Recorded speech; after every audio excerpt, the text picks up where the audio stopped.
The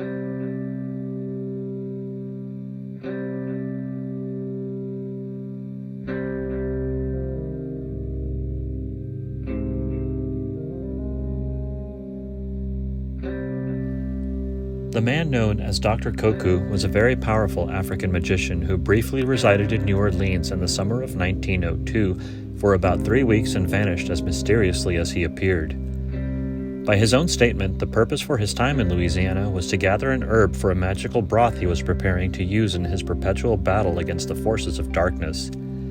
He arrived to New Orleans from the Congo region of Africa and stated that once the exact proportions were achieved to successfully complete his magical broth, he would depart for Tibet. It is likely that he was searching for a particular medicinal flower or plant, possibly Echinacea purpurea, that is native to eastern and central North America and is rumored to have mystical and medicinal uses. What merits his inclusion in my supernatural compendium is his extraordinary claim that humanity was under attack by legions of demons and outrageous claims relating to the verifiable historical events. The following account was written for me by a reporter that I met while in New Orleans. Although I am a journalist by trade, my research into the occult practices of the American South have always fascinated me.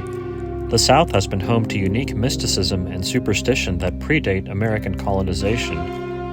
This recollection begins in the summer of 1902. I was a writer for the Times-Democrat, the primary newspaper in New Orleans.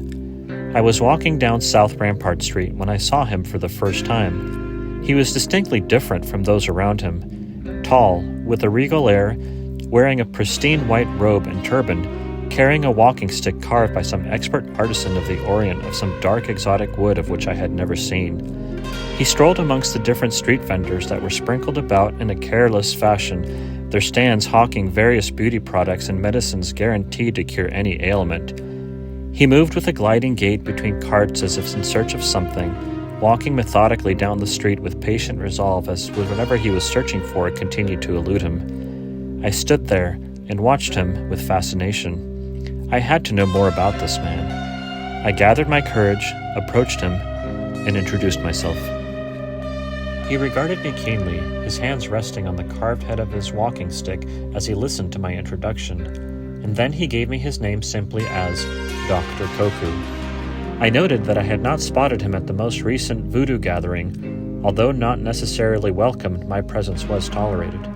He politely declared that he was not a practitioner of voodoo, but was on a spiritual quest to defend humanity from the forces of hell, and that he was in the process of developing a magical broth for which he still required some special ingredients unique to this region that would force evil spirits to go back and sit down.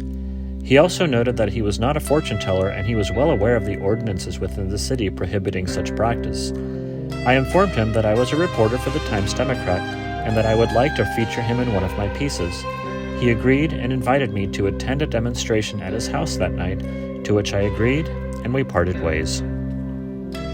I arrived alone at the small, modest house on the outskirts of the city at dusk. I decided that I would involve my colleagues after investigating this story myself first. He met me at the gate, and upon entering the small house, I noted the hallways and most of the rooms were entirely devoid of furniture of any kind. Only the front room contained a low, plain table with several books, a candle, and a human skull.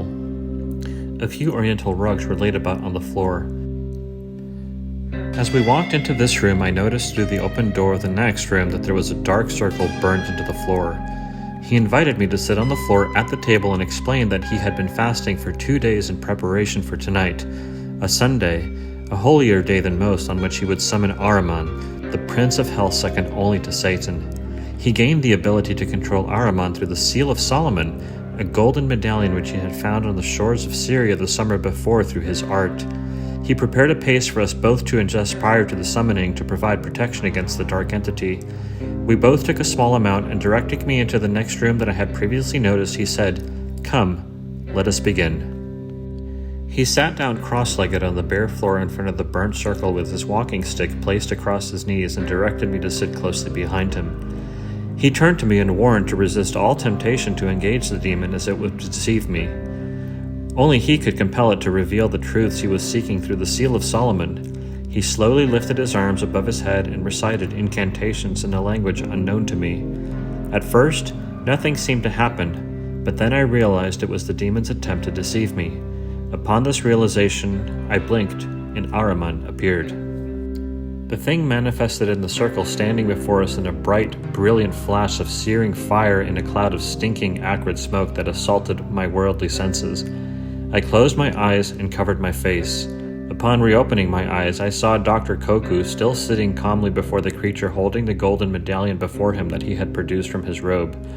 Dr. Koku chanted in a slow, deliberate voice, "I am master of the art and keeper of the seal of Solomon. I have dominion over you and command you to sit down and only speak answers to the questions I posed."